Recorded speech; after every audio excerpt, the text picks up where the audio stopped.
क्या आप जानते हैं कि टीपू सुल्तान ने अपनी आखिरी सांस तक अंग्रेजों के खिलाफ जंग लड़ी? वह भाग सकते थे, लेकिन उन्होंने कहा था, शेर की एक दिन की जिंदगी गीदड़ की 100 साल की जिंदगी से बेहतर है। पिछले भाग में हमने देखा कि 1792 में टीपू सुल्तान को अपनी आधी सल्तनत और अपने 2 बेटों को अंग्रेजों के हवाले करना पड़ा। सोचिए, एक ऐसा महान योद्धा जिसने अपनी पूरी जिंदगी अंग्रेजों के खिलाफ लड़ते हुए बिता दी, अब अपनी ही सल्तनत का आधा हिस्सा खो चुका था।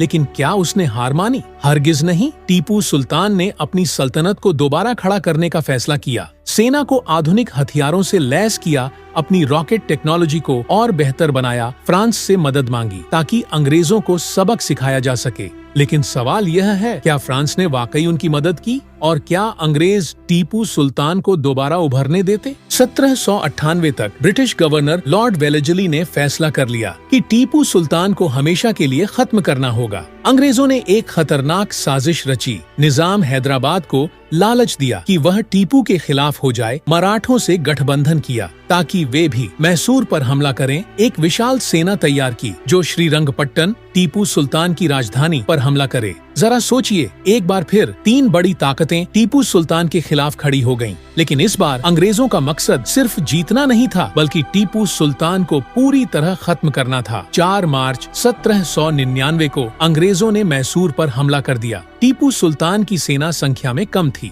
लेकिन उनका हौसला आसमान को छू रहा था। युद्ध के कुछ महत्वपूर्ण घटनाक्रम। टीपू सुल्तान ने कई जगहों पर दुश्मनों को भारी नुकसान पहुंचाया। अंग्रेज हैरान रह गए कि टीपू की रॉकेट तकनीक इतनी आधुनिक कैसे थी। टीपू सुल्तान के पास ज्यादा सेना नहीं थी, लेकिन अपनी रणनीति से उन्होंने कई बार दुश्मनों को पीछे हटने पर मजबूर कर दिया। लेकिन अंग्रेजों के पास ज्यादा तोपें थीं, बड़ी सेना थी और सबसे खतरनाक चीज, अंदर का एक गद्दार था। अंग्रेजों ने श्रीरंगपट्टन के किले की घेराबंदी कर ली। यह वह क्षण था जब टीपू सुल्तान चाहते तो महल से भाग सकते थे, लेकिन उन्होंने कहा, शेर की एक दिन की जिंदगी गीदड़ की 100 साल की जिंदगी से बेहतर है, और वह अपनी तलवार लेकर दुश्मनों के सामने कूद पड़े। लेकिन फिर एक विश्वासघात मीर सादिक नामक वजीर ने दुश्मनों के लिए किले के दरवाजे खोल दिए। टीपू सुल्तान और उनके कुछ वफादार सैनिक दुश्मनों से घिर गए। अंग्रेजों ने चारों तरफ से हमला कर दिया।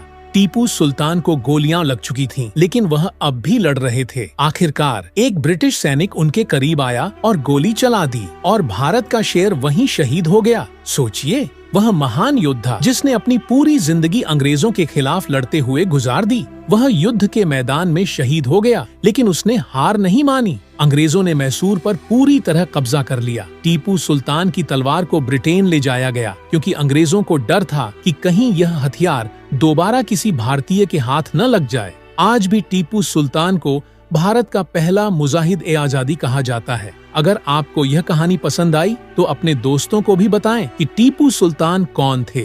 वह शेर जो आखिरी सांस तक लड़ा और शहीद हो गया, लेकिन कभी झुका नहीं।